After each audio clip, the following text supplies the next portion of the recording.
سورہ فاتحہ تمام حاضرین محفل کے لیے کہ گزشتگان کے لیے ان کی سال ثواب کے لیے آگے آگے ہو جائے پلیز، آگے آگے ہو جائے جتنا ہو سکتے ہو جائے آگے آگے آگے ہو جائے. آپ لوگ بھی آگے آگے ہو جائیے پلیز. آگے آگے ہو جائے. Thank you. سارے آگے آگے ہو جائیں. اللہم صلی علی محمد وآل محمد وعجل فرجہم. آ جائیں please. Just move a little bit forward please. ایک مرتبہ سورہ فاتحہ جو سورہ شفا ہے، سورہ دعا ہے،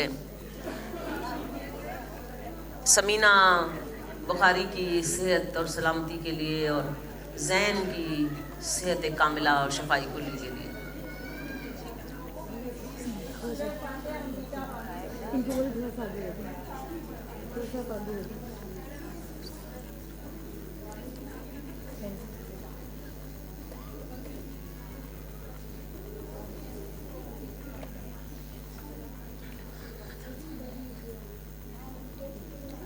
اعوذ باللہ من الشیطان اللعین الرجیم. بسم اللہ الرحمن الرحیم. الحمد للہ الذی خلق اللیل والنہار بقوتہ ومیز بینہما بقدرتہ وجعل لکل واحد منہما حدا محدودا وامدا ممدودا. الصلاۃ والسلام علی سید المرسلین خاتم النبیین سیدنا الممجد بشیرنا المؤید المصطفى الامجد محمود الاحمد بالقاسم محمد.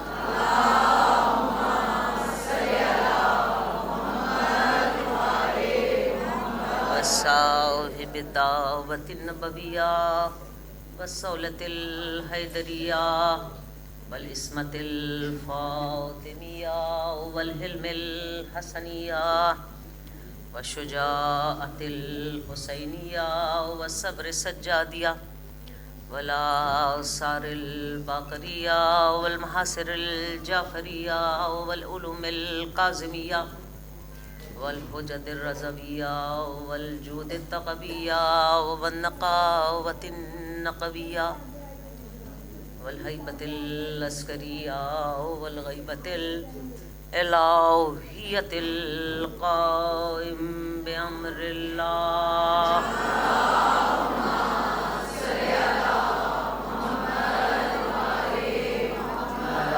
قال اللہ تبارک وتعالى بكتابه المحكم وخطابه المتقن وقوله أحسن. بسم الله الرحمن الرحيم. والفجر والليال عشر والشفع والبدر والليل إذا يسر هل في ذلك قسم للذي هجر. ألم تر كيف فعل ربك بعاد إرم ذات العماد التي لم يخلق مثلها في البلاد وثمود الذين جابوا الصخر بالواد وفرعون ذي الأوتاد فأكثرهم فيه الفساد فصب عليهم ربك صوت العذاب إن ربك لبالمرصاد. صلوات.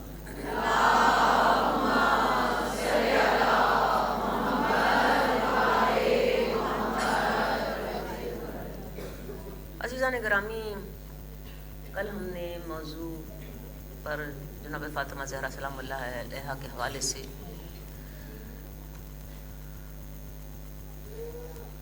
ذریت کی تعریف اور ذریت کے مقام پر گفتگو کا آغاز کی.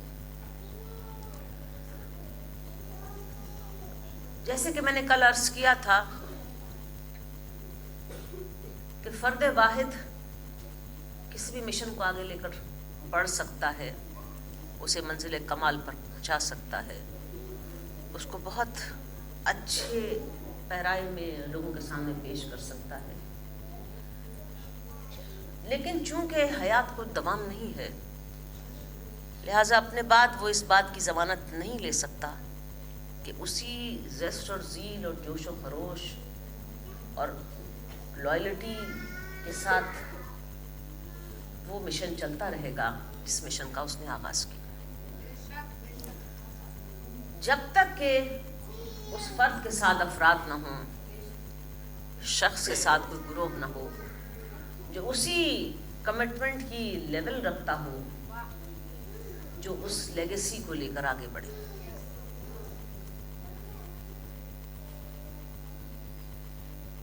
قرآن کریم کا اس معاملے میں اپنا ٹریڈیشن ہے، اس لیے کہ سب سے بڑا جو مشن ہے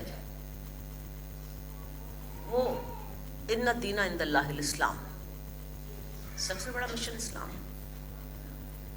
لقد ارسلنا رسولنا تکرار کے ساتھ رسول اسے ایک مشن پر بھیجے جاتے رہے۔ وہ آدم تھے، تب نوح تھے، تب ابراہیم تھے، تب سارے کے سارے اسی مشن پر بھیجے جاتے رہے۔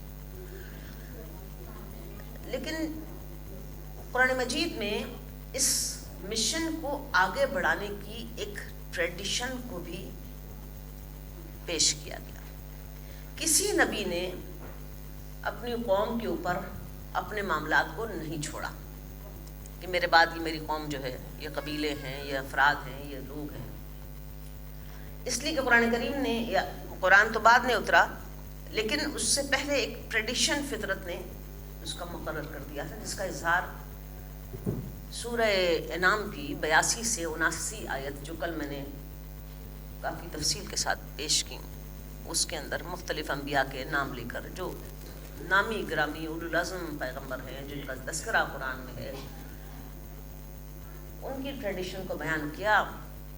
تلک حجتنا آتینا ابراہیم علی قومہ نرفع درجات من نشاء ان ربک حکیم علیم وہبنا لہ اسحاق ویعقوب کلا ہدینا ونوحا ہدینا من قبل ومن ذریتہ داؤد وسلیمان ایوب ویوسف موسیٰ وہارون وکذالک نجزی المحسنین عیسیٰ والیاس یونس ولوطا کلا فضلنا کلا من الصالحین واسماعیل ویاسا ویونس ولوطا کلا فضلنا علی العالمین من آبائہم وازواجہم ومن آبائہم واخوانہم وذریاتہم واجتبیناہم وہدیناہم الی صراط مستقیم۔ چونکہ ہم کل تفصیل سے اس پر گفتگو کر چکے تو میں نے صرف آیت کو آپ کے سامنے ریپیٹ کیا، ایک دو نہیں، پورے 18 نبیوں کا تذکرہ کیا۔ ابراہیم سے بات کو شروع کیا، نوح کا تذکرہ کیا، پھر ذریت ابراہیم کی طرف آیا، جیسے کہ سارے نبی ابراہیم کے 2 بیٹوں کی اولاد ہیں، ایک جناب اسحاق کی اور ایک جناب اسماعیل کی۔ تو کہا ہم نے اپنی حجت کو ابراہیم کے ذریعے سے بھیجا، تلکا حجتنا آتینا ابراہیم علی قومہ نرفع درجات من نشاء، اور جتنا چاہا اس کے درجے کو بلند کیا۔ ان ربک حکیم علیم، تمہارا اللہ حکمت بھی رکھتا ہے اور علم بھی۔ دوسرے نبی کا تذکرہ کیا، وہبنا لہ اسحاق و یعقوب، اور ہم نے اسے اسحاق اور یعقوب جیسے بیٹے دیے۔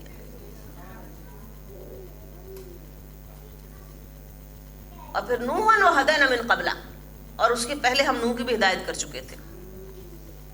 ومن ذریتہ داؤد و سلیمان ایوب و یوسف موسیٰ و ہارون کذالک نجزی المحسنین۔ اب دیکھیے کتنے سارے پیغمبر ہو گئے، ابراہیم، نوح، اسحاق، یعقوب، داؤد، سلیمان، موسیٰ، ہارون، ایوب، یوسف، 10 پیغمبروں کا تذکرہ کیا۔ اس کے بعد کہا وعیسیٰ والیاس ویونس ولوطا کلا من الصالحین، 4 پیغمبر اور تذکرہ کیا۔ واسماعیل ویاسا ویونس ولوطا وکلا فضلنا علی العالمین، 4 پیغمبروں کا اور تذکرہ کیا۔ ومن آبائہم واخوانہم وذریاتہم، یہ تو ہمارے پیغام کو لے کر آگے بڑھیں گے، اور اس کے بعد اس لیگیسی کو کون سنبھالے گا؟ ان کے آبا، اخوان، ان کے بھائی، وذریاتہم، اور ان کی ذریتیں۔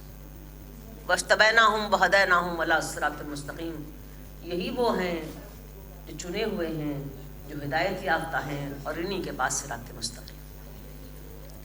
تو نبیوں کی لیگیسی جو دین ہے، جو کلمہ توحید ہے، جو نظام قسط اور عدل ہے، وہ نبی خود اس کے پرچم کو اٹھائے رکھیں گے، اور ان کی غیر موجودگی میں اور ان کے ساتھ بھی اس عظیم مشن کو اٹھانے کی ذمہ داری جن کے حصے میں فطرت کے اس ٹریڈیشن کے مطابق دی گئی، وہ ان کے آبا ہیں، ان کے بھائی ہیں اور ان کی ذریت ہے۔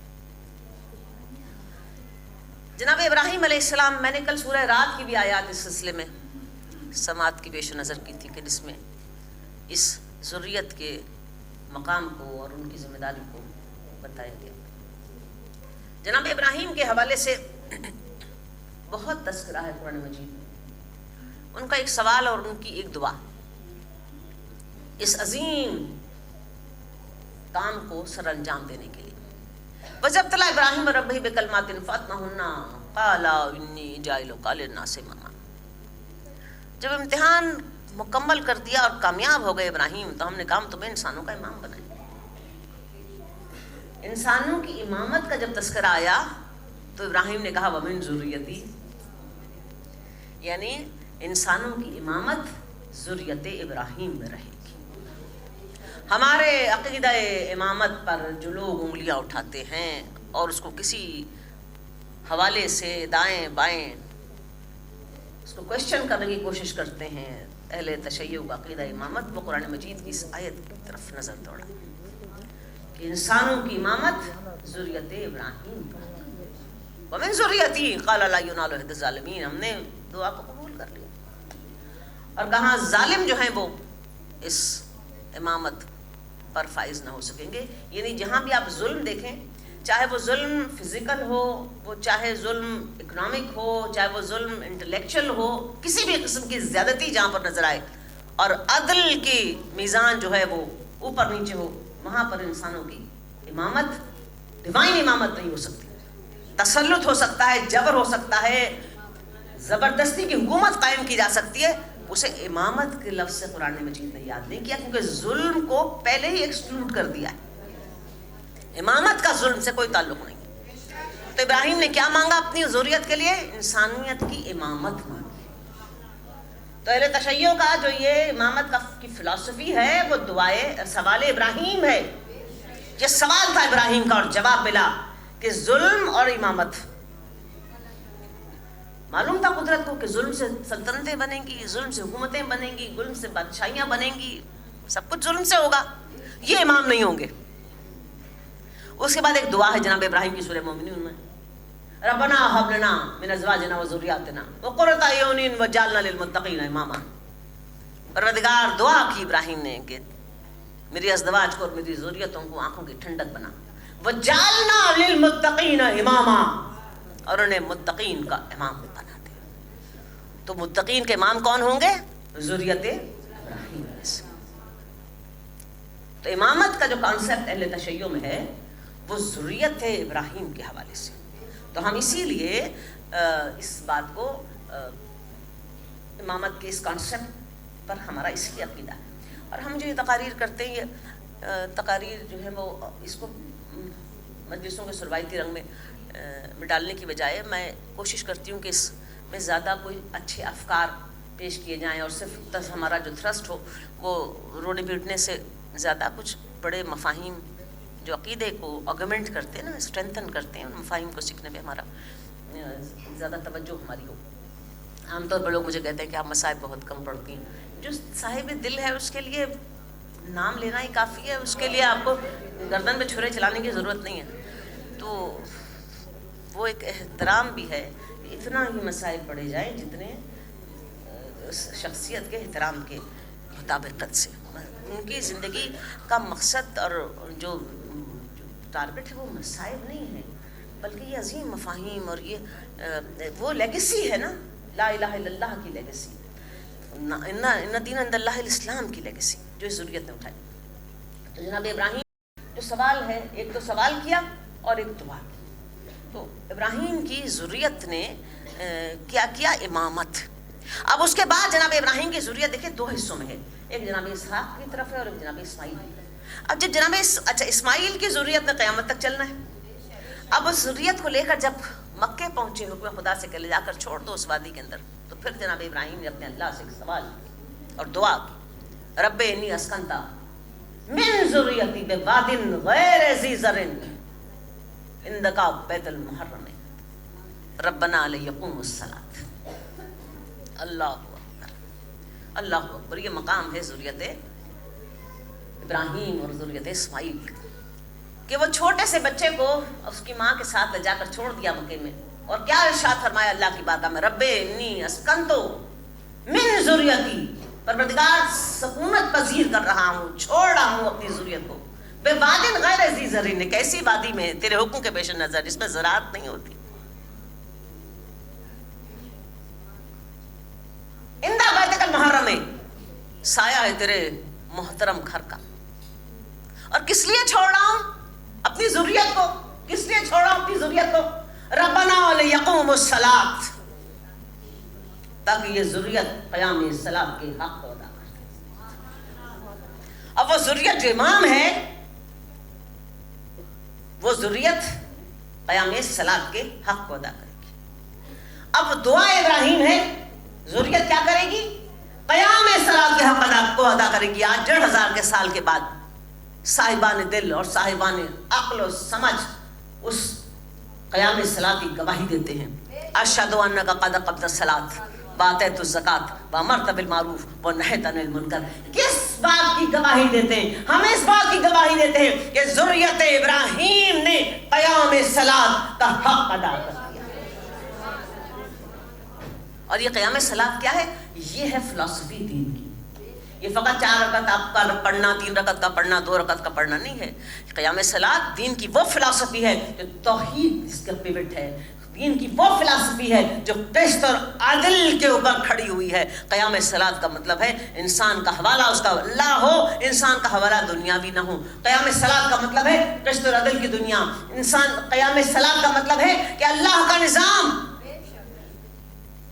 لیقوم الناس بالقسط، اور ناس میں قسط اور عدل کا قائم کرنا، یہ قیام الصلاۃ ہے۔ جناب ابراہیم نے ذریت کو چھوڑا، ربنا لیقوموا الصلاۃ، پروردگار میری ذریت صلاۃ کو قائم کرے گی، یعنی قسط اور عدل کو قائم کرے گی، توحید کو قائم کرے گی، کلمے کو رائج کرے گی، تیرے نام کی برتری کو قائم کرے گی۔ اور ہم یہ گواہی دیتے ہیں، اشہد انک قد اقمت الصلاۃ، گواہی دیتے ہیں کہ آپ نے وہ حق صلاۃ ادا کر دیا۔ اب عزیزان گرامی، ذریت کی جب بات نکلی، کل ہم نے بہت تفصیل سے اس پر چونکہ گفتگو کر لی، لہٰذا اس کو ریپیٹ کرنا فردر میں نہیں سمجھتی مناسب ہے، ہم گفتگو آگے بڑھائیں۔ ذریت کیا ہے جناب ابراہیم کی؟ جناب ابراہیم کی ذریت ہے جناب اسماعیل۔ اب ہم وہاں جناب اسحاق کے سلسلے کو وہیں پر چھوڑتے ہیں، کل ہم اس پہ کافی گفتگو کر چکے۔ جب بینٹل کو نبوت کے اور اس عظیم ذمہ داری کو دین کی اولاد اسحاق سے اولاد اسماعیل کی طرف منتقل کرنا چاہا قدرت نے، تو مریم کو عیسیٰ دے کر وہاں ذریت کو روک دیا، اور یہاں ابراہیم کو اسماعیل دے دیا۔ لیکن وہاں اتنے نبی اسحاق کی اولاد ہیں، یہاں اسماعیل کی اولاد میں فقط ایک نبی، اور وہ آخری، اور آخری سے قیامت تک اس لیگیسی کو چلنا ہے۔ یعنی اب وہ لیگیسی جب پچھلوں نے اپنی قوم اور لوگوں کے حوالے نہ کی، تو آخری کے بعد کوئی نبی نہیں آنا، تو وہ آخری لوگوں کے حوالے کر کے چلا جاتا، جس کا دل چاہے وہ اپنے کو اپنا کسی کو بھی رہبر اور رہنما چن لے، وہ آخری دین کے معاملات میں چھوڑ کر چلا جاتا۔ تو جناب ابراہیم کی ذریت اسماعیل، اسماعیل کی ذریت پیغمبر علیہ السلام، اور جناب پیغمبر علیہ السلام کی ذریت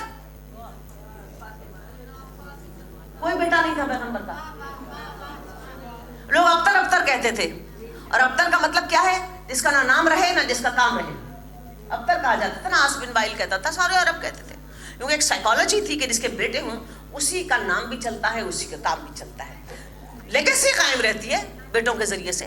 اور بیٹی کو تو اس معاشرے میں عرب کے کوئی پوچھتا ہی نہیں تھا، اور آج بھی ہمارا وہی، ہم ایک پیٹریارکل سوسائٹی کے لوگ ہیں، ہمارے بھی بیٹوں پر وہ بڑی خوشی اور بیٹیوں پر بڑا ہمارا دکھ ہوتا ہے۔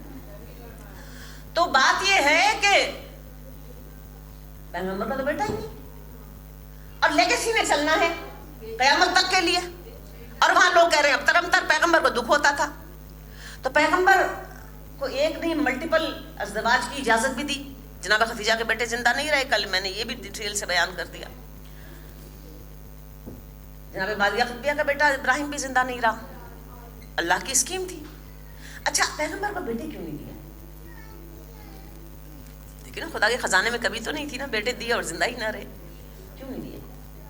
کیونکہ سلسلے کو بہت دور جانا تھا، بیچ میں نبی نہیں آنا تھا. اور مزاج عرب یہ تھا کہ پہلے ہی پیغمبر کے پیغام کے خلاف اتنی ریزسٹنس تھی. پیغمبر کے 10 کے 50 کے 100 بیٹے بھی ہوتے، تو پیغمبر کی آنکھ بند ہونے سے پہلے ہی عرب ان کو ٹھکانے لگا چکے ہوتے. ایک بیٹا نہ زندہ چھوڑتے، پیغمبر کی آنکھ بند ہونے کا انتظار بھی نہ کرتے. کیوں؟ اس لیے کہ بیٹے کو وہ سمجھتے کہ یہ ہے ہیئر اپیرنٹ، یہ ہے وارث. تو جس نے ہماری ہر چیز کو ہلا کر رکھ دیا اور اس نئے نظام کو روشناس کرا دیا، سارا عرب ان کا حمایتی ہو گیا، سارے کمزور، سارے غریب، ہمارے سارے سسٹم اور جو نظام تھا اس کو ہلا کر رکھ دیا. تو یہ ان کے وارث ہیں، تو وارثوں کو چھوڑتے. ایک بیٹا زندہ نہ رہتا پیغمبر کا، سارے کے سارے قتل کر دی جاتے. یہ اللہ کی اسکیم تھی کہ اللہ نے بیٹی دی پیغمبر کو، اور بیٹی کے ذریعے سے ذریت کو مستور کیا، چھپایا. جناب فاطمہ زہرا سلام اللہ علیہ کی بارگاہ میں بلند تر صلوات.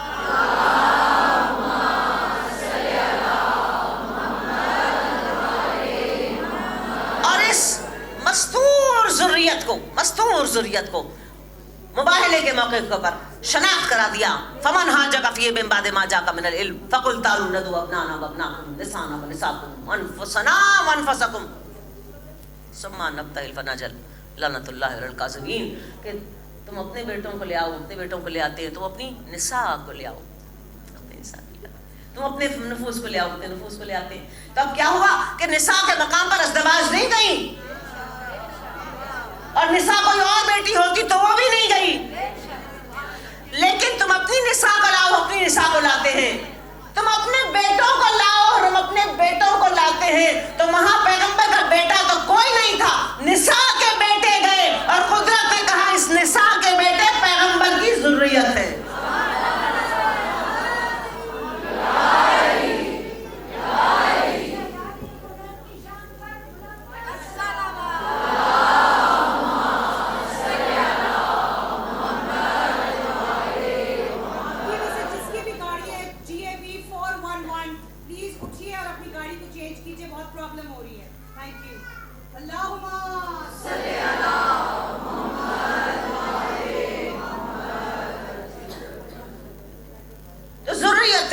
ابراہیم، اس پہ اسماعیل، اس پہ پیغمبر، اور پیغمبر کی بیٹی فاطمہ زہرا.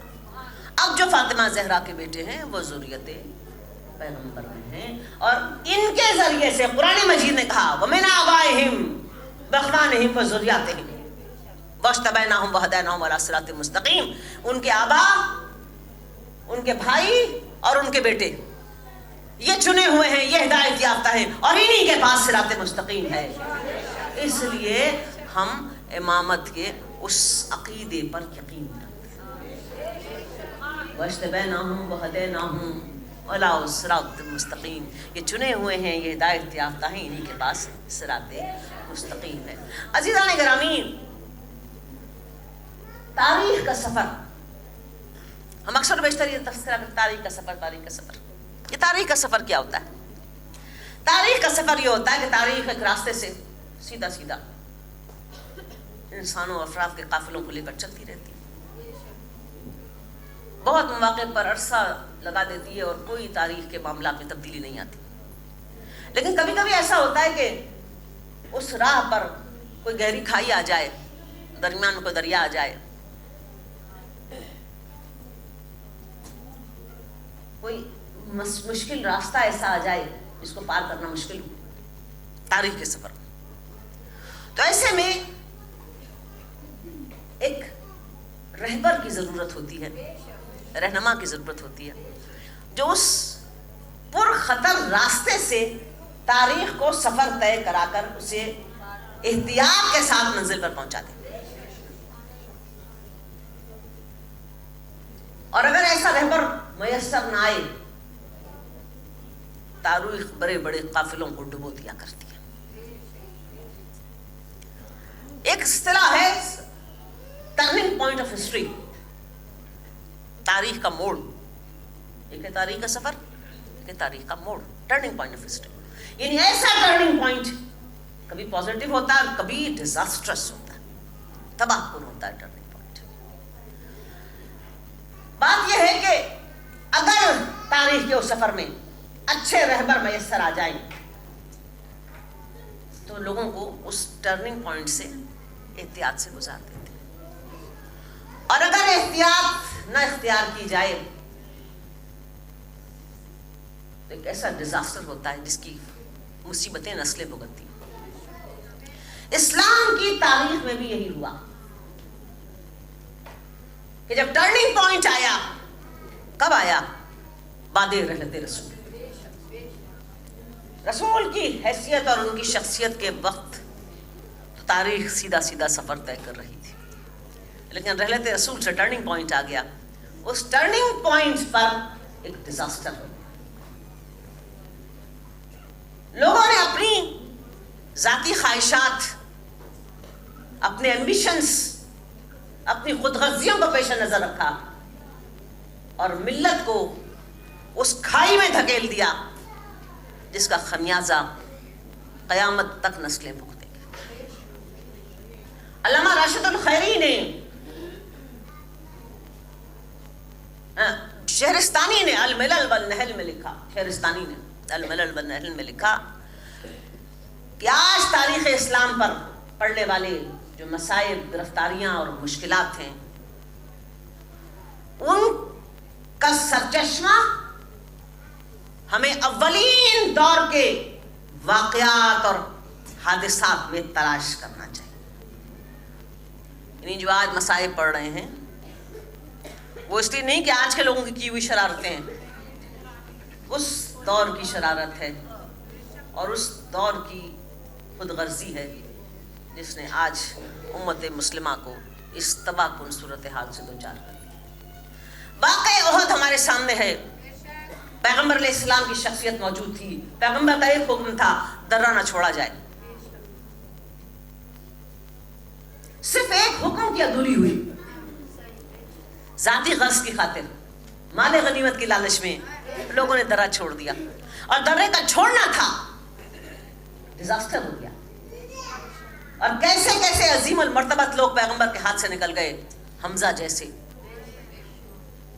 جن کا کوئی مداوع نہ ہو سکا، کوئی مداوع نہ ہو سکا. اسی طرح تاریخ کا ٹرننگ پوائنٹ اس وقت آیا جب پیغمبر کی رحلت ہو گئی اور ایک مجمع نے اپنے ذاتی اغراض کی خاطر کسی کی فضیلت کو نہ ماننے کا تہیہ کر لیا، کسی کے مقام کو گرانے کا تہیہ کر لیا. اور اس گروہ نے جناب فاطمہ زہرا کے گھر کو آگ لگا.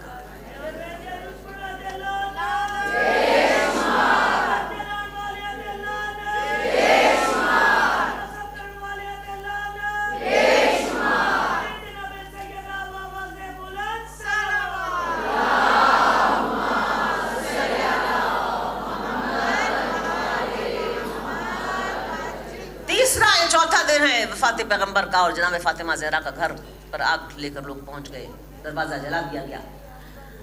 علامہ شبلی نعمانی نے اپنی معرکۃ الآراء تصنیف الفاروق میں لکھا کہ اس مشن کے سربراہ کی سخت گیری سے یہ بعید نہیں ہے کہ انہوں نے یہ کیا. الفاروق شبلی نعمانی اس مشن کے سربراہ کی، مشن کون سا تھا؟ بیعت پر مجبور کرو. کس کو؟ ذریت پیغمبر، جو انسانوں کے امام ہیں، انسانوں کے امام ہیں. تو ان کی سخت سے یہ بعید نہیں تھا کہ انہوں نے یہ کام انجام دیا ہو. اور پھر بخاری میں کتاب المغازی 155 باب ایک حدیث ہے پیغمبر کی، فاطمہ بزت منی فقط ازاہا ومن ازاہا فقط ازانی. جس نے فاطمہ کو تکلیف پہنچائی اس نے. اب اس کے بعد کیا ہوا؟ فاطمہ کو ایک ایسے ٹرننگ پوائنٹ پر تاریخ لا کر کھڑا کیا گیا کہ آپ کو دربار خلافت میں جانا. دربار خلافت میں جناب فاطمہ پہنچی تو عجب سوال کیا. وما کان محمد ابا الرجال، تم میں سے ہے کوئی ایسا جس کا والد محمد ہو؟ کوئی جواب نہیں آیا، کسی کے باپ محمد نہیں تھے. پھر کیا کہا فاطمہ نے؟ وما کان محمد ابا الرجال، تم مردوں میں سے کسی کا والد محمد ہے؟ خاموش رہے. بل کوئی یہ کہہ دیتا کہ مردوں کے نہیں ہے تو بیٹی عورتوں کے تو ہیں، آپ اکیلی بیٹی تھوڑی ہیں. وہ دیکھیں نا فلانی فلانی فلانی، اگر وہ زندہ نہیں ہے تو دیکھیں ان کے بیٹے ان کی بیٹیاں، ان کے تو باپ بنتے ہیں نا محمد. ساری تاریخ اٹھا کر دکھا دو، اگر کہیں سے یہ جواب آیا ہو کہ فاطمہ اگر مردوں کا نہیں تو عورتوں کا تو باپ ہے، تو وہاں پر ایک اصول تاریخ میں طے کر دیا فاطمہ نے. بعد میں کوئی کچھ بھی کہتا رہے کہ محمد فقط فاطمہ کو. اور فاطمہ کون ہے؟ ابراہیم کی ذریت اسماعیل، اسماعیل کی ذریت محمد، اور محمد کی ذریت فاطمہ. ربنا هب لنا من لدنک ربنا هب لنا من ازواجنا وذرياتنا وقرۃ اعین واجعلنا للمتقین اماما. پروردگار آنکھوں کی ٹھنڈک قرار دے، ہماری ذریتوں کو انہیں متقین کا امام بنا دے. فاطمہ کیا ہے؟ ام الائمہ. ام الائمہ، ایک امام نہیں 11 اماموں کی.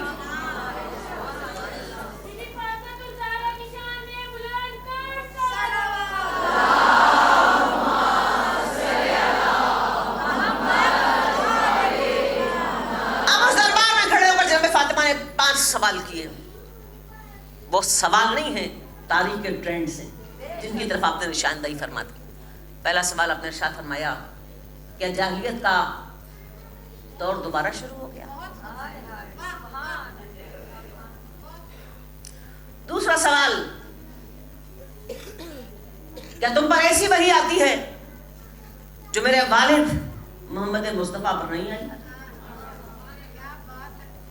تیسرا سوال، کیا تمہاری نظروں میں محمد اور فاطمہ کے دین جدا جدا ہیں کہ جو 2 مختلف ادیان کے ماننے والے ایک دوسرے کے وارث نہیں ہو سکتے؟ چوتھا سوال، کیا تم نے کتاب خدا کو پس پشت ڈال دیا ہے؟ اور 5واں سوال، کہ یہ مجمع اس لیے اکٹھا ہوا ہے کہ میرے والد پر جھوٹ بولے؟ یہ 5 سوال نہیں ہیں، اس تاریخ کا نقشہ ہے جو جناب فاطمہ زہرا نے کھینچ دیا. کیا ٹرینڈ بنا؟ صرف رحلت رسول کو چند روز ہوئے، کیا ٹرینڈ بنا؟ جاہلیت کا دور پلٹ آیا. کیا ٹرینڈ بنا؟ ایسی باتیں ہونے لگی وحی کے تعلق سے جو ایسی وحی پیغمبر پر کبھی نہیں. یعنی اپنی باتیں پیغمبر کے ارشاد اور قرآن کے اوپر حاوی کرنے لگے لوگ. تیسرا ٹرینڈ، محمد کو محمد کی اولاد سے جدا کیا گیا. آج بھی لوگ پیغمبر کے تو بڑے عاشق بنتے ہیں، آج پیغمبر کا نام آتے ہی چہرے ان کے ڈوب جاتے ہیں. یہ وہاں پڑی تھی روایت، محمد الگ آل محمد الگ. جناب فاطمہ زہرا نے اس روز اشارہ کر دیا تھا یہ ہوگا. آج تک یہ سب عاشقان محمد ہیں اور اکثریت ان میں دشمنان آل محمد. یہ وہاں پڑا تھا ٹرینڈ.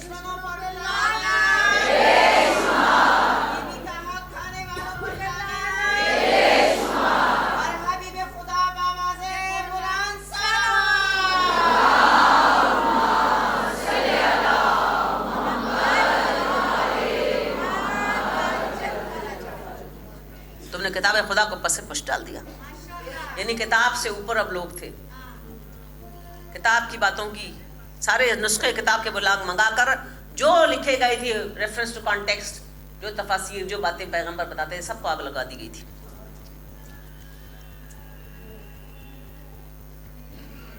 اور کیا یہ مجمع اس لیے جمع ہوا ہے کہ میرے والد پر جھوٹ بولے؟ جھوٹی حدیث گڑی گئی پیغمبر پر. کون سی حدیث؟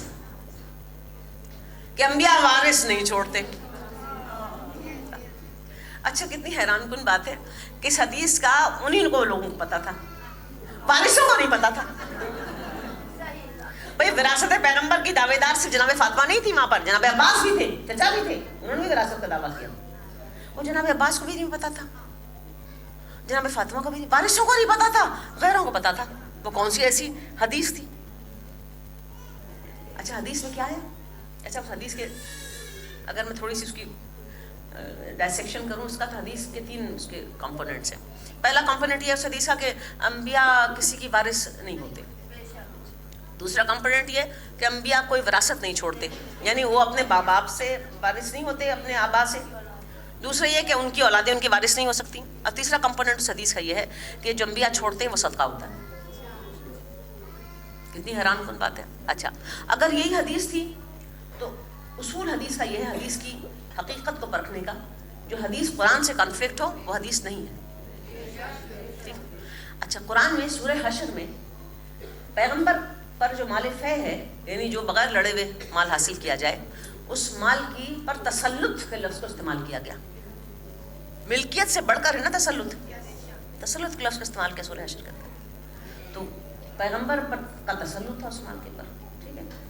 اچھا دوسری بات یہ, سورہ نساء میں وراثت کے قانون کو ڈسکرائب کیا قرآن مجید نے ساری امت کے لیے, ساری امت کے لیے. تو کیا پیغمبر اس سے باہر تھے؟ کہیں لکھا سورہ نساء میں کہ یہ ساری امت کے لیے, پیغمبر وراثت تمہارے لیے نہیں ہے. پیغمبر کو ایکسکلوڈ تو نہیں کیا. جو وراثت کا قانون بنایا اس میں پیغمبر کے لیے بھی ہے اور باقی لوگوں کے لیے بھی قانون وراثت. سورہ نساء کے اندر کہیں نہیں کہا پیغمبر آپ کے لیے نہیں. تو اگر وہ حدیث کہتی پیغمبر بارے ورثہ نہیں چھوڑتے تو قرآن جو ہے اس سے کانفلکٹ کرتی ہے, سورہ نساء سے کانفلکٹ کرتی ہے. اور تیسری امپورٹنٹ بات یہ ہے کہ پیغمبر اگر ورثہ نہیں, وارث نہیں ہوتے کسی کے, تو پھر کیا لکھا ہے آپ کی کتابوں میں تاریخ کی کہ جب پیغمبر کے والد کا انتقال ہوا, آپ کی ولادت سے چند ہفتے پہلے ہو گیا تھا انتقال, تو پیغمبر نے ان کی میراث پائی. اس میراث میں کیا تھا؟ مکان تھا جناب عبداللہ بن عبد المطلب کا, ان کی ملازمہ جناب ام ایمن تھیں جو پیغمبر کے ورثے میں آئی, ان کے اونٹ اور اونٹنیاں تھے جس کا ان کا کاروبار تھا, اور لاجسٹکس کا اونٹوں کے ذریعے سے. وہ ایک شہر سے دوسرے شہر اپنے اونٹ لوگوں کو کرائے پہ دیتے تھے, اس کا لاجسٹک کار, وہ سارے اونٹ آئے ان کے حصے میں. تلواریں تھی جناب عبداللہ کی, پیغمبر نے ورثہ لے لیا. یعنی نبوت کے اعلان سے پہلے تو آپ نے ورثہ لے لیا, اور نبوت کے اعلان کے بعد آپ کو ورثہ لینا جو ہے ممنوع ہو گیا. کتنی عجیب سی یہ بات ہے, کتنی احمقانہ یہ بات ہے, اور کتنی عجیب سی یہ بات ہے کہ پیغمبر ہونے سے, اعلان پیغمبر سے پہلے, اعلان نبوت سے پہلے تو آپ نے سارا ورثہ لے لیا, اور اعلان نبوت کے بعد ورثہ, یہ کیسی بات ہے؟ تو یہ ساری باتیں قرآن سے کانفلکٹ کرتی ہیں. جب جناب فاطمہ زہرا سلام اللہ علیہا کو دربار میں اس وراثت پر چیلنج آیا,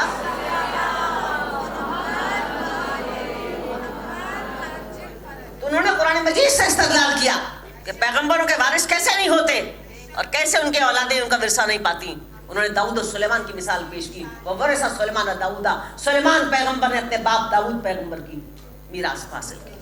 انہوں نے زکریا اور یحییٰ کا واقعہ پیش کیا. سورہ مریم انی خفت الموالی ابن برائی وکانت امراتی آخرن فہب لی من لدنک ولیا یرثنی ویرث من آل یعقوب. پروردگار میں تیری بارگاہ میں دعا کرتا ہوں, میں بوڑھا ہو گیا ہوں اور میری بیوی بھی بوڑھی, لیکن مجھے اپنے ارد گرد پھیلے ہوئے لوگوں سے خطرہ ہے کہ وہ میری وراثت پر قبضہ کر لیں گے. فہب لی من لدنک ولیا, مجھے بیٹا دے دے, یرثنی ویرث من آل یعقوب, جو میرا بھی وارث ہو اور آل یعقوب کے ورثے کا بھی وارث ہو. لوگوں نے کہا جو وہ علم ہے, علم ہے, علم کون چرا کے بھاگتا ہے؟ علم ہی تو ایسی چیز ہے جو چرا کر کوئی نہیں بھاگ سکتا. وہ ورثہ تھا جناب زکریا کا. جب جناب فاطمہ زہرا سلام اللہ علیہا نے یہ بات پیش کی تو کوئی جواب نہیں تھا, کوئی جواب. اچھا اس کے بعد کہا کہ آپ گواہ پیش کریں, گواہ پیش کریں. جناب علی مرتضیٰ کو, جناب ام ایمن کو گواہ کے طور پر پیش کیا, تو کہا ان کی گواہی تو قبول نہیں. اس وقت وہ معرکۃ الآراء جملہ کہا جناب فاطمہ زہرا نے, میں اس نبی کی دختر ذریت نبی. میں جھوٹ نہیں,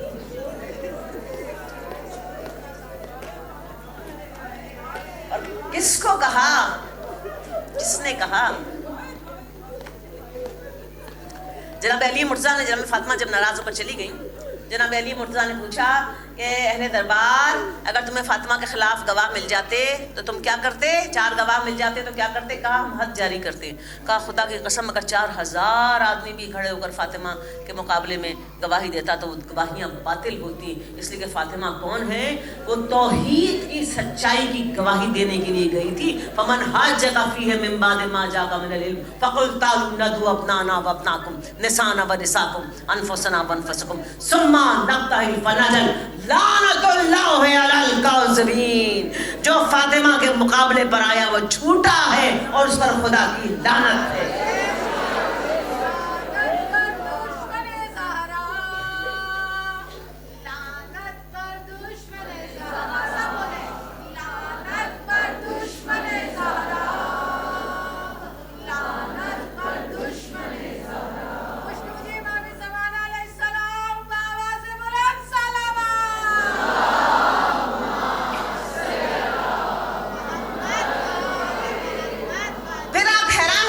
دیکھیں کہ جس وراثت پر جناب فاطمہ زہرا سلام اللہ علیہا کو دربار میں گھسیٹا گیا, اگر جناب فاطمہ زہرا دربار میں نہ جاتی نا تو یہ نبوت کی وراثت جو ابراہیم کی تھی لوگ وہ ہڑپ کر جاتے. جناب فاطمہ زہرا نے وہاں جا کر دربار میں وراثت ابراہیم کو بچا لیا, وراثت اسماعیل کو بچا لیا, اور خود آپ وارث جناب محمد انبیاء کی وراثت کو بچایا جناب فاطمہ زہرا سلام اللہ علیہ. تو جب آپ ناراض ہو کر واپس آ گئی تو جناب علی مرتضیٰ نے پھر یہ مدعا ڈالا. معاویہ نے ایک خط لکھا جناب علی مرتضیٰ, اس میں لکھا کہ بھول گئے وہ دن جب تمہارے گلے میں رسی ڈال کر اونٹ کی مہار کی طرح تمہیں کھینچ رہے تھے. جواب میں لکھا جناب امیر المومنین نے کہ تو میری مذمت کرنا چاہتا تھا لیکن تو نے میری تعریف کر ڈالی, تو مجھے نیچا دکھانا چاہتا تھا تو نے مجھے اونچا کر دیا.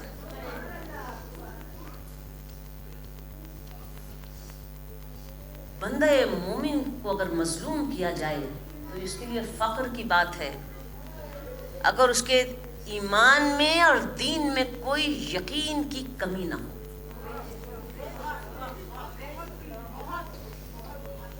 مظلوم ہونا اس کے لیے فخر کا باعث ہے, اس کے ایمان اور یقین عقیدے میں کوئی کہ یقین میں کوئی کمی نہ ہو. اب یہ دیکھیے کہ اس وراثت پر اس پر قبضہ کیا گیا جناب فاطمہ زہرا کے. پہلی 2 خلافتوں میں حکومت کے قبضے میں رہا. کیوں رہا حکومتوں کے قبضے میں؟ کیوں چھینا گیا؟ اس لیے کہ ہمیشہ اکنامک پاور جو ہوتی ہے نا وہ پولیٹیکل پاور میں کنورٹ ہوتی ہے. جب سیاست کے میدان سے ہٹایا گیا حقیقی رہبروں اور قرآن اور نبی کے وارثوں کو, تو پہلا ضرب ان کی اکانومی پہ لگائی گئی کہ جتنی ان کی اکانومی کمزور ہوگی اتنا ان کا سیاسی مقام جو ہے وہ ڈائیوٹ ہو جائے گا. ہمیشہ اکنامک پاور جو ہے وہ پولیٹیکل پاور میں کنورٹ ہو. اکنامک پاور کو اس لیے کمزور کیا گیا کہ پولیٹیکل پاور میں کنورٹ نہ ہو سکے. 2 خلافتوں میں یہ حکومت کے استعمال میں رہا, اسی سے لشکر بنتے رہے, اسی سے کبھی شام فتح ہوا, کبھی ایران فتح ہوا, کبھی کچھ فتح ہوا, کبھی کچھ فتح ہوا, کبھی مصر میں لشکر گئے. تو وہ جو جاگیریں تھیں صرف فدق نہیں تھا, بنو قریظہ کی زمینیں الگ تھیں, خیبر کی زمینیں الگ تھیں, فدق کی جاگیریں الگ تھیں. بہت بڑی جاگیر تھی جناب فاطمہ زہرا کے سلام اللہ علیہ کے اختیار کے اندر. تو جب تیسری خلافت آئی تو انہوں نے کہا نا پیغمبر تو وہ چھوڑتے ہی نہیں, تو آپ کو کیسے ملے گا؟ جب فاطمہ زہرا کو نہیں ملا, نہیں دیا, چھین لیا. تو تیسری خلافت میں اس کو مروان کے سپرد کر دیا گیا. پوری جاگیریں جناب فاطمہ زہرا کی مروان کو, اور افریقہ کا 5 لاکھ دینار کا خراج مروان کو. جب معاویہ کا دور آیا تو اس نے اس کے 3 حصے کیے اس جاگیر کے, ایک مروان کو, ایک جناب عثمان کے بیٹے کو, اور ایک اپنے بیٹے یزید کو. 3 کو دیا.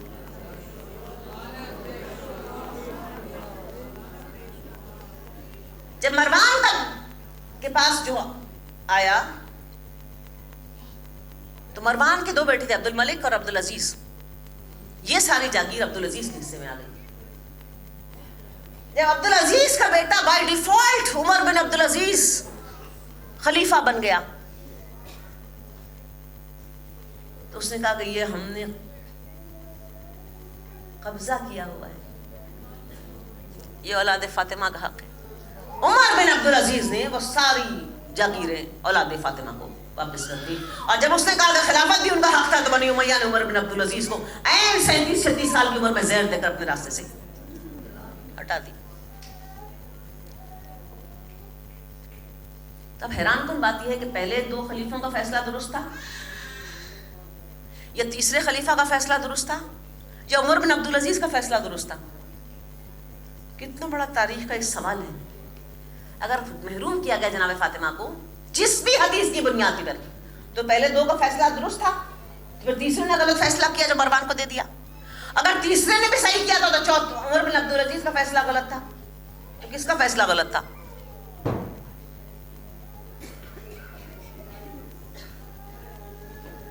عمر بن عبد العزیز نے جب پلٹایا تو قرآن کی روشنی میں پلٹایا نا.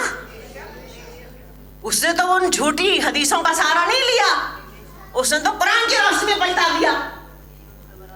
اور اس کے بعد مامون کے دور تک پھر وہ بنی فاطمہ کی ملکیت رہی، پھر مامون کے بعد پھر بنی عباس نے اس پر قبضہ کر لیا اور آج تک پھر وہ بنی فاطمہ کے ہاتھ میں نہیں آیا. جناب فاطمہ زہرا سلام اللہ علیہا نہایت ہی غیظ کے عالم میں دربار میں آئی تھیں اور لوگ کہتے تھے، اور زخمی تھیں آپ.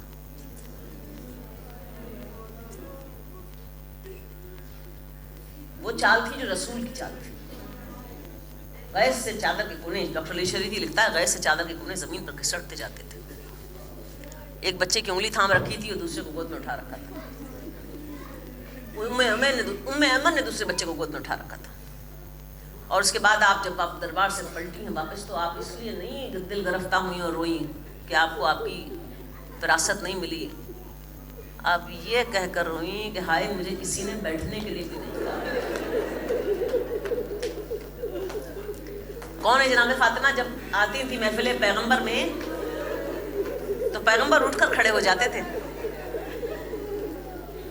اپنی ردا کو فاطمہ زہرا کے لیے بچھا دیا کرتے تھے، پیشانی پر بوسہ دیتے تھے. شہر سے باہر نکلتے تھے تو آخر میں جناب فاطمہ کے گھر پر سلام کرتے ہوئے جاتے تھے، اور شہر میں داخل ہوتے تھے تو سب سے پہلے جناب فاطمہ زہرا کے گھر پر سلام. فاطمہ پیغمبر یہ سب کیوں کرتے تھے؟ اس لیے کہ فاطمہ اس ورثے کو سنبھالنے والی تھی جس ورثے کو پیغمبروں کی وراثت کہا جاتا ہے، جس ورثے کے لیے اللہ نے پیغمبر کو ارشاد فرمایا انا اعطیناک الکوثر فصلی لربک وانحر انا شانئک هو الابتر. ہم نے تمہیں کوثر عطا کی. یہ بدلہ نہیں ہے، یہ جزا نہیں ہے، یہ ریوارڈ ہے بہت اوپر کا. عطا کی، کوثر عطا کی. اس کوثر کے مطلب کے لیے بیان کرنے کا ہمارے پاس وقت ہی نہیں رہا، لیکن اس کوثر کا جو بدلہ ہے وہ کیا ہے؟ فصل لربک وانحر، اطاعت اور قربانی.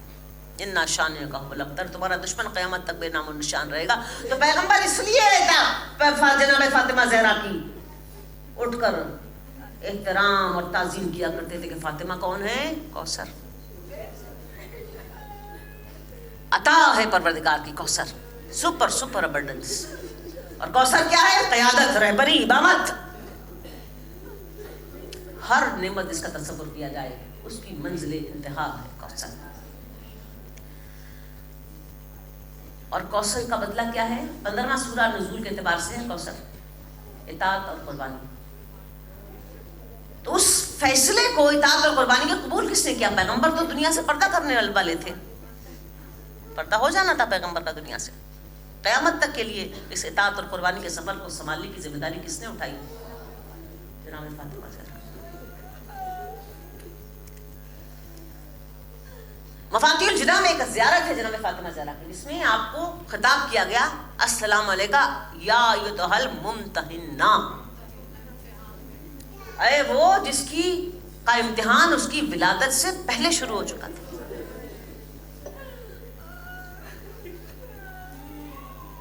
اور ایسا امتحان راشد الخیری نے لکھا کہ خدیجہ کو دفن کر کے آئے پیغمبر تو 5 سال کی بچی دروازے پر کھڑی تھی. کہا میری والدہ کہاں گئی بابا؟ تو کہا وہ اپنے اللہ سے ملاقات کے لیے چلی گئی.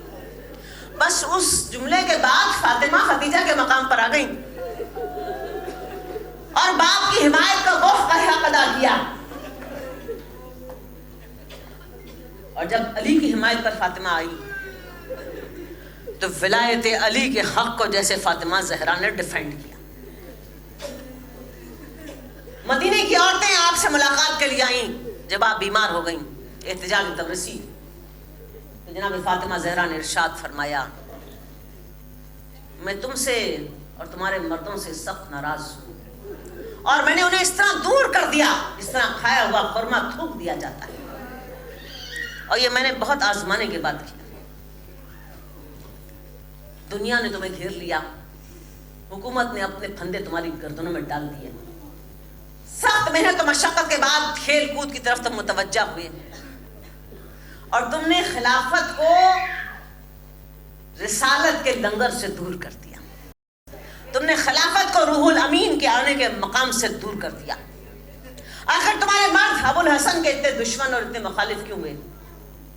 ان کی دین کے لیے جرأت اور ہمت کی وجہ سے, ان کے عذاب جیسے حملوں کی وجہ سے, ان کے دین کی طرف خلوص کی وجہ سے. خدا کی قسم جو مہار پیغمبر نے ابو الحسن کے ہاتھ میں پکڑائی تھی, اگر تم ان کے ہاتھ سے نہ نکالتے تو وہ اس مہار کے سہارے بہت آرام سے تمہیں اس صاف اور شفاف گھاٹ تک لے جاتے اس کا پانی شیریں ہوتا اور تمہیں سیراب کرتے اور تمہیں خیریت سے واپس لے آتے اور اس دنیا سے اپنا کوئی حصہ نہ لیتے سوائے اس چند گھونٹ پانی کے جو اس پیاسے کی پیاس کو بجھاتے.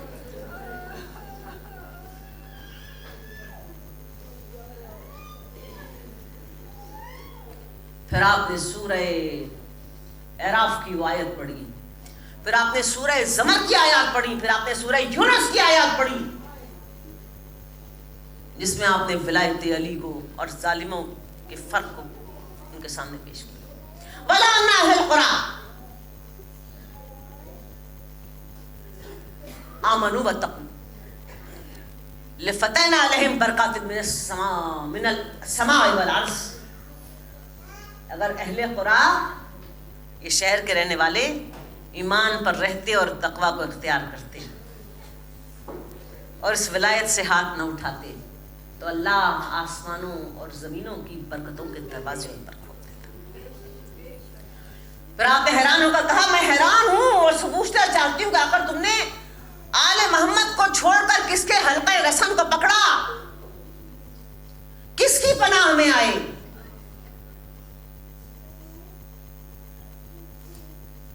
یہ دنیا ہی تمہارا مطمع نظر ہو گیا.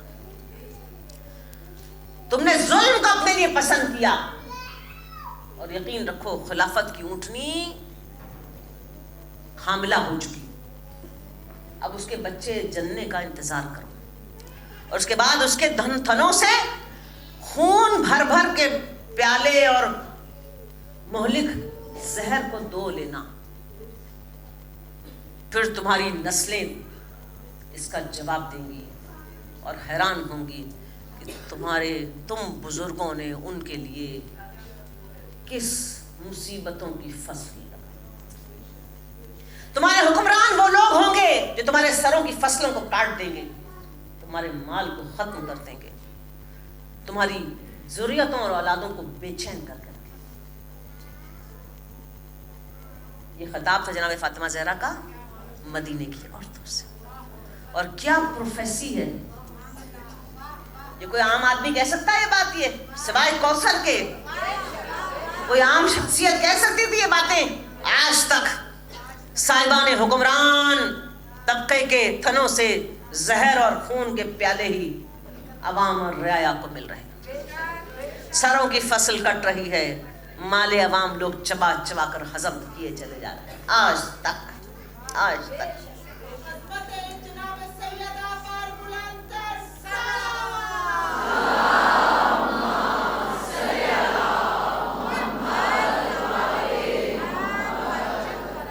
مرتضیٰ سے آپ نے سوال کیا یا علی میں نے آپ کی حمایت کا حق ادا کر دیا؟ بے شک ولایت علی کی سب سے بڑی پروپوننٹ اور حق خلافت علی کی سب سے بڑی پروپوننٹ جناب فاطمہ زہرا سلام اللہ علیہ. اور فاطمہ فقط فاطمہ نہیں ہے، بیٹی نہیں ہے. فاطمہ کون ہے؟ ذریت. کس کی ذریت؟ ابراہیم کی ذریت، اسماعیل کی ذریت، محمد کی ذریت، جن کے لیے دعا کی وَجَعَلْنَا لِلْمُتَّقِينَ اماما، انہیں انسانوں کا امام بنا. فاطمہ انسانوں کی امام. یہ فاطمہ کی حمایت ہے جناب علی مرتضیٰ کی ولایت اور خلافت کے لیے، جو ہم آج تک اپنی اسٹانس سے نہیں ہٹے. کس لیے نہیں ہٹے؟ پیچھے پشت پر ہمیں بی بی کا ہاتھ نظر آتا ہے. آج تک بھی جو ولایت علی اور خلافت علی اور علی کے حق پر جو جانے دیے جاتے ہیں، کیوں دیے جاتے ہیں؟ اتنا خوف ہے، اتنی فضا مسموم ہے. کس بھروسے پہ؟ کس تائید پر؟ ہمیں پتا ہے کہ پشت پر فاطمہ زہرا کا ہاتھ. یہ مشن فاطمہ زہرا کا ہے. اللہ اکبر. جب آپ کے گھر میں وہ لوگ جمع ہو گئے جنہوں نے بیعت سے انکار کیا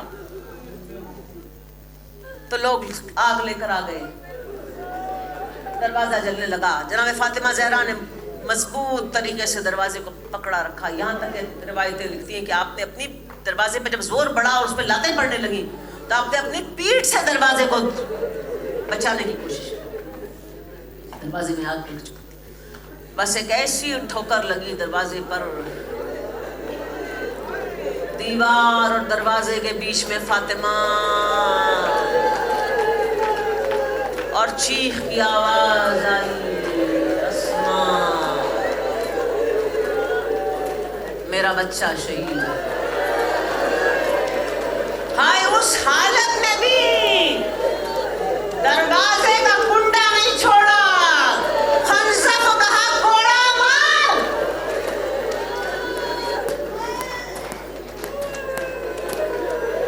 پھسلیاں شکستہ، بڑا مجمع کھودا اندر. علی کے گلے میں رسی ڈال کر باہر کھینچنے لگے. جناب فاطمہ زہرا نے کرتا پکڑ لیا جناب علی کا. اب وہ کرتا نہ چھوڑے اور اس کرتے کے ساتھ گھسٹتی ہوئی جائے.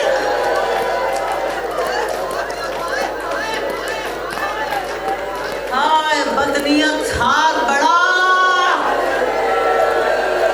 فاطمہ زہرا کو تماچا نصیب کیا. بیوی کے بازو پر ہنٹر مارا. علی مرتضیٰ کو گھسیٹ کر باہر نکالا. ہائے عزیزو، فاطمہ کی رحلت کا وقت آ گیا.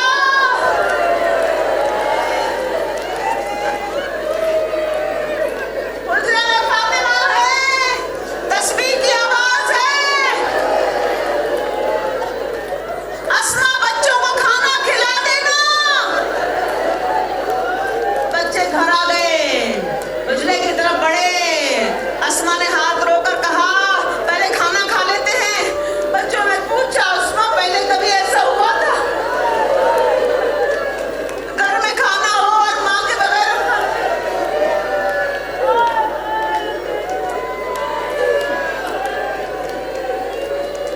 آئے حسن حسین، زینب اور ام کلثوم، کتنے کم عمر بچے ہیں وہ. اللہ اکبر. دروازہ کھول دیا گیا. بچوں سے ماں کی ملاقات آخر ہے. ارے غسل و کفن بھی دے دیا. بچوں سے آخری ملاقات کے لیے بلایا.